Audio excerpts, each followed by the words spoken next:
So hey guys, welcome to Appalachia's Homestead. I'm trying to see you. It's kind of hard to see. I'm sort of just walking around the gardens tonight. It's very wet.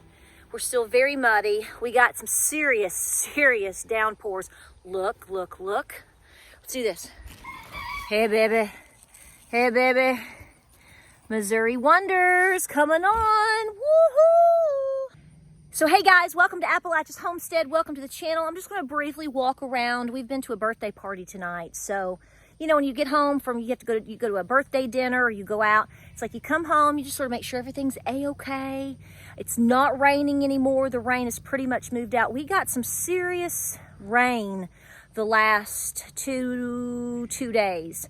I mean, some serious rain, and it actually knocked down some of my corn and knocked down some of my tomatoes. I fixed it.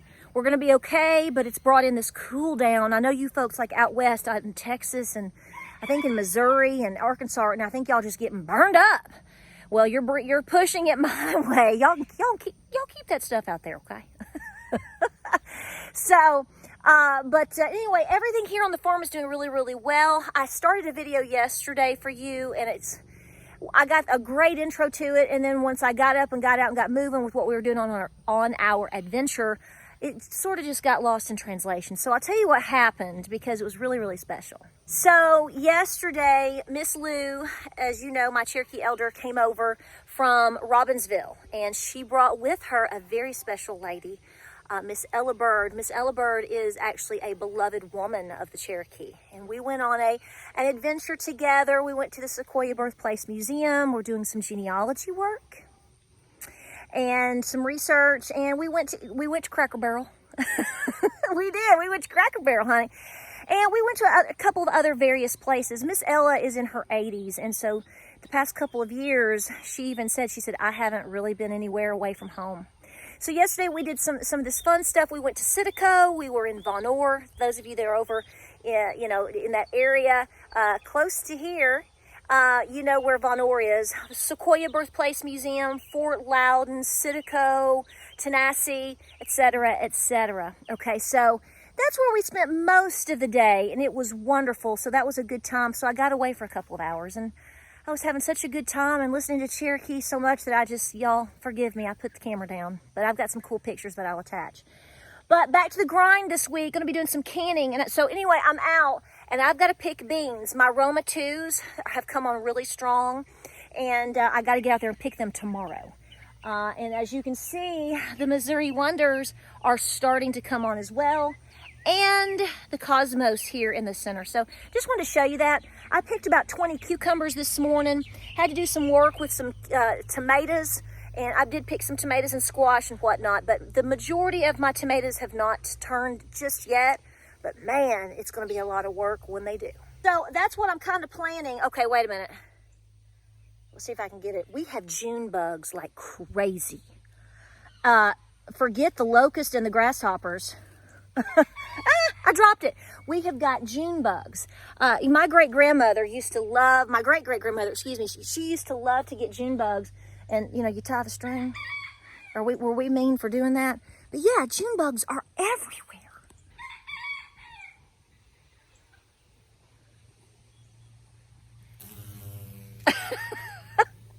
Yes, tying the string, that was pastime entertainment for your great and great grandparents. So it just shows you how far things have fallen since the June bug situation, but they're everywhere. So I don't know if you're seeing that. This is the most June bugs.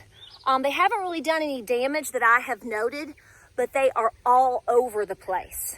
We picked up on that the other day. So tell me if you're seeing a lot. I know it's July. I'm just glad to, see a June bug, I guess, because that's sort of normal, but I've never seen this many. It's a lot. So here's the thing. Here's what I want to talk to you about tonight. I don't know if you've seen this just came out like in the last hour. So I don't know if you've seen this anywhere else. So you've already heard about what happened the past couple of days with, we talked about it with Canada and the freeze on the money.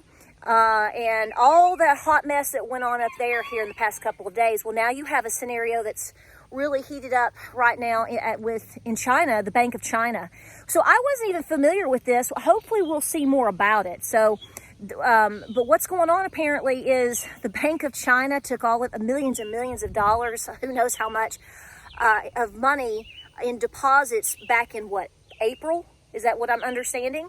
And they basically like froze the accounts. So people put deposits into their bank, and here we are in the middle of July basically almost, and they haven't been able to access their money still. Can you imagine putting your money in the bank 3 months ago, 2 months ago, and it's still sitting there and you can't touch it? I mean, we're MC Hammer, you can't touch this. I've got a honeybee on my phone. She's checking you out right now. Sure is. Hang on. We're just a night of critters, apparently. So listen, maybe that's a sign. I don't know. Here's what I want to tell you. I'm not, just like a lot of other folks tell you, I'm not a financial advisor. I'm not a banker. I'm not a lawyer. I'm not your mama.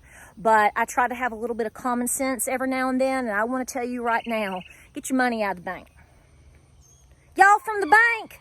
Y'all seen that, oh brother, where art thou? There is a reason why historically good mountain people, good country people, good humble people, farmers, etc., haven't really been big fans of banks. Now, you know, I know we live in a little bit more modern times, and some people will tell you use a credit union, which I would highly recommend that any banking that you do, you definitely need to do it with a very local credit union. Find one, get it moving. But I also want you to think about, what do you have in the bank?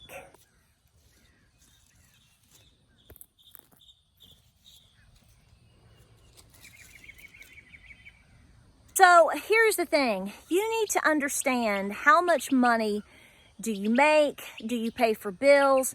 How much money do you actually need on a monthly basis in a bank account? Think about that. I know someone, okay, so here's a great example. I know someone who pretty much has everything paid off, okay? House included. So you can add the house in, add your rent in, however you need to do it.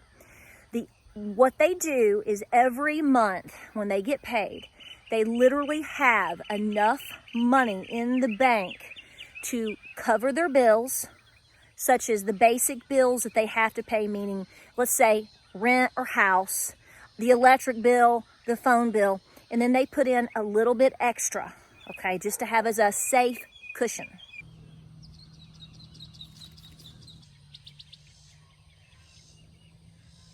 So then at that point, they have their number. They know exactly how much cash they have to have in the bank to make some final bills.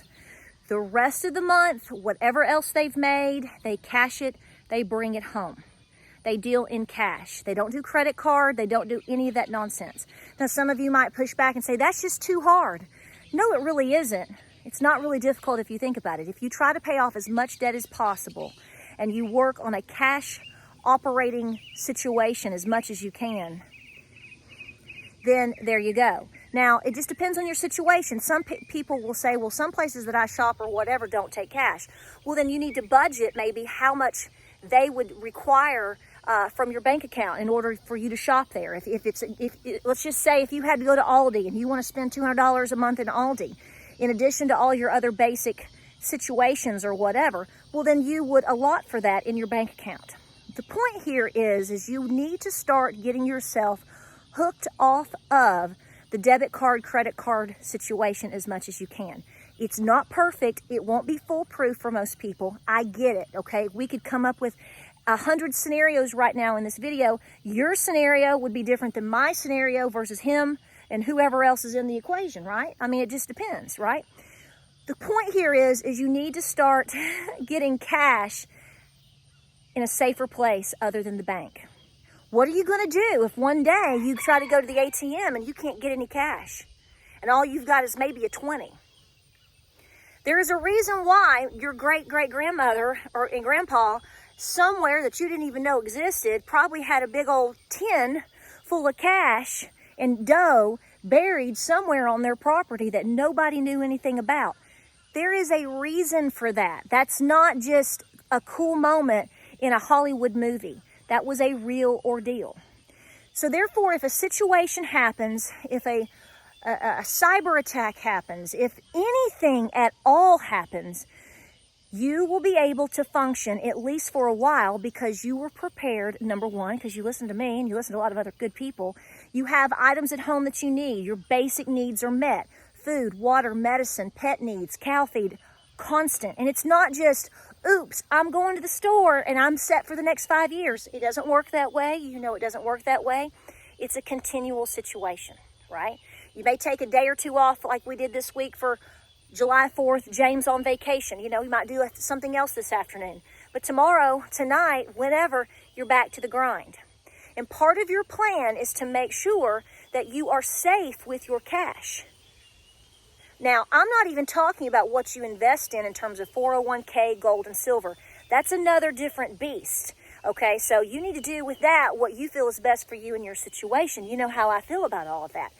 But part of your essential initial prepping situation, okay, if you're just now starting today, you need to have an emergency cash fund at home. What that number is, you're going to have to do the math on that. Probably wouldn't be a bad idea to think about having some type of situation that could get you through several weeks. What is that number? How far will it get you? What can you do? Where can you put it? Safe place, obviously. That's going to be up to you. I mean, at this point in the game for a lot of people, I'm going to tell you, heck, if even it's just $100, start there. Because what if you, even if, let's go to a worst case scenario. Let's say the banks are going to give out money after a scenario. What if you can't make it? What if something happens or an emergency happens and you can't go get your cash? Okay, I mean, look at the people right now in China in the videos that I've seen. They are just going bananas. And I can't blame them. Look what's just happened to Sri Lanka. We talked about Sri Lanka on Friday. And lo and behold, we found out the next day, we actually saw and continue to see an actual collapse.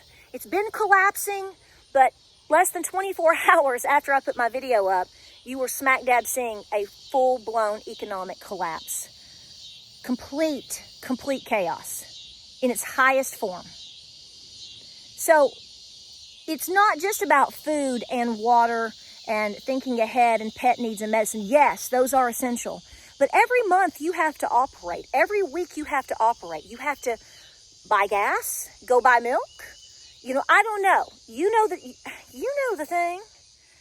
So you need to have this conversation with yourself. If you are still 100% dependent upon the bank situation, let's say, let's say you make $100 and you know for a fact right now that you're going to spend 90 of it writing bills. Go get your $10. Make it a point that on a weekly or every few weeks, you are building your cash at home as much as you can. Just like the 5-can scenario that we started talking about, 4 to 6 months ago, if you just bought 5 cans a week and over X amount of time, think about how quickly you're going to build your pantry. Fast forward and think about where you are now versus 6 months ago. If you were listening to me, everything matters. Everything matters. So do not neglect the situation in terms of your money, your banking, and your investments. Because in just the past, 3 or 4 days, today, right now, as we sit here and record this video together, something's happening. You just never know. Don't be a victim. And by waiting and denying and not being proactive, you know what? You just increase your odds of becoming a victim. So your initial preps should include trying your best right now, starting today, to not rely on your bank. And if you haven't been able to get into more of a private credit union situation, guess what? Tomorrow morning, depending on when this video comes up, obviously, but tomorrow morning is Monday. It's not a holiday week anymore. No excuse. Get busy. We have a lot of canning coming up. I'm going to can potatoes. I've got to get things moving. Just like with the little bit of cash that we just talked about, even with your gardens, even if you're having trouble, even if it's hot, anything that you can put away. Enjoy some of your items. I know you work hard right now, okay? I know. Slicing that homegrown tomato with that sliced cucumber on a sandwich is just, it makes everything so much better, doesn't it? I know. But everything matters. Anything you can put in the dehydrator, anything you can put in the freezer, anything you can put in the canner. even if it's just a few pints at a time. I know I sat there today and I looked at my cucumbers and I went, is that worth me trying to pickle? And I looked and looked and looked and I thought, gosh, I could probably get 4 to 6 good pints out of this. Some more delicious pickles. So guess what? That's what I'm gonna do. Is it enough to last me for 20 years? Of course not. But slow and small and steady, build it up. That's what wins the race. Take care of your financial situation, okay? Talk to your spouse, figure it out. Take it super, uber serious because you have examples of some serious situations in front of you right now. All right, guys, we're gonna get busy. We appreciate you hanging out with us, and I hope you're doing well. Like, subscribe, and share. We got a lot of great videos coming up. We're gonna be talking about issues like you see, and we're gonna be doing some canning videos and different things like that. So I'm gonna kind of play it by ear. Gotta get stuff done, right? Y'all be blessed. Thanks for being here, and we'll see you. That's right, buddy. We'll see you on the next video.